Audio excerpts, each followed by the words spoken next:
un des premiers points que j'ai remarqué, c'est une communication trop familière qui ne fait pas autorité, type copinage influenceuse, et qui rompt le lien sacré. Alors ça, c'est une réelle question de leadership, c'est une réelle question de posture.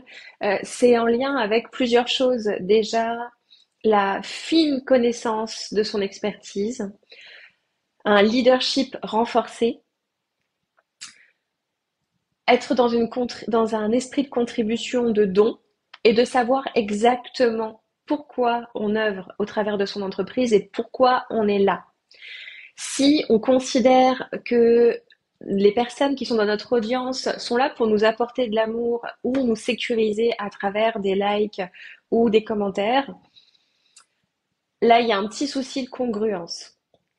Il y a même un gros souci de congruence parce qu'on peut créer des relations et au contraire, on crée des relations et c'est aussi une façon parfois de vendre ses services, hein, euh, de, de créer de la relation et de vendre après. On appelle ça discussion conversion, hein, c'est quelque chose comme ça qui existe et qui est aussi qui peut être très très juste parce que c'est une façon de se choisir, une façon de voir si ça match d'un point de vue énergétique au niveau du système de valeurs et c'est une façon de vendre un petit peu confidentielle aussi, qui permet de cibler les bonnes personnes et pas être dans un processus énergivore avec des grands lancements, etc. Ça dépend de votre business model en fait. Donc il n'y a pas de bonne et de mauvaise réponse. Par contre, ce que j'observe aussi parfois, ce sont des femmes qui ont l'air hyper sympas et qui racontent leur vie. Et on ne capte pas de maturité émotionnelle, qui partage sur le vif ce qui est vivant pour elle avant de l'intégrer. J'en parle hein, souvent à mes clientes de ça, avant de d'intégrer les nouveaux apprentissages, de laisser donc ce fameux temps d'intégration pour parler justement, transmettre ce qui est issu de ces grandes initiations-là. Donc, c'est arrivé avec ses émotions et pas d'offrir le message qui vient des émotions. C'est vraiment se dire, j'ai besoin de cette proximité pour se sentir aimé, ou je vais aller chercher du réconfort, ou je vais aller chercher de l'amour, et considérer de toute façon, de façon générale, votre audience ou vos clients comme la source, pour moi, est une erreur fatale. Hein, parce que à partir du moment où on considère que la source provient de nos clients, de notre audience, pour aller chercher de l'amour, pour aller chercher de l'argent, considérer que ça vient forcément d'eux ou d'elles, si ce sont des femmes, c'est une erreur qui vous fait voir petit, court terme, et surtout qui est à un moment qui est éminemment toxique et qui va se retourner contre vous à un moment donné. Et même si c'est complètement inconscient, on aime tous être aimés, on aime tous avoir de la relation, mais si ça vous nourrit de l'extérieur, vous n'êtes pas en capacité d'être une personne solide et fiable qui va amener ces personnes-là vers leur objectif, vers leur grand dessein, parce que ça sera ressenti.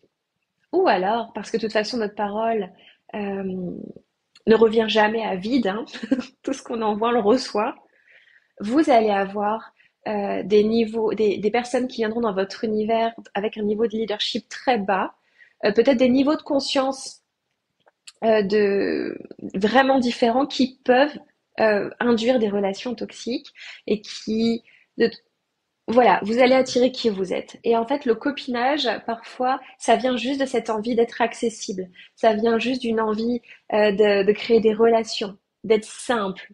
Hein, on peut confondre l'humilité et la proximité. On peut confondre euh, la spontanéité et l'immédiateté. On n'est pas obligé de jouer un rôle. Par contre, on tient une posture parce que à partir du moment où on est entrepreneur et qu'on décide que la vitrine de notre entreprise est sur les réseaux, on représente l'entreprise. Si vous avez besoin de vous confier ou que ça va pas, ou que vous avez des grandes joies ou des grandes déceptions, on va voir des amis, une thérapeute, un coach pour ça. Par contre, si après, vous avez par exemple envie de célébrer quelque chose, mais qui a un réel intérêt pour votre audience, vous pouvez l'écrire, le transmettre, quelle que soit la façon dont vous avez envie de la transmettre à votre audience si ça la sert. Mais on doit servir pour moi plutôt que se servir à travers l'audience. Après, c'est concomitant, c'est nourrissant parce que le lien est sain. Donc voilà pour la communication trop familière euh, qui rompt le lien sacré. Nous sommes censés représenter, être, comment dire, on tient la porte, on tient la porte du refuge de nos clients. Un refuge. Si on a l'air d'avoir besoin du même refuge qu'elles, elles viendront pas chez vous. Et elles auront raison.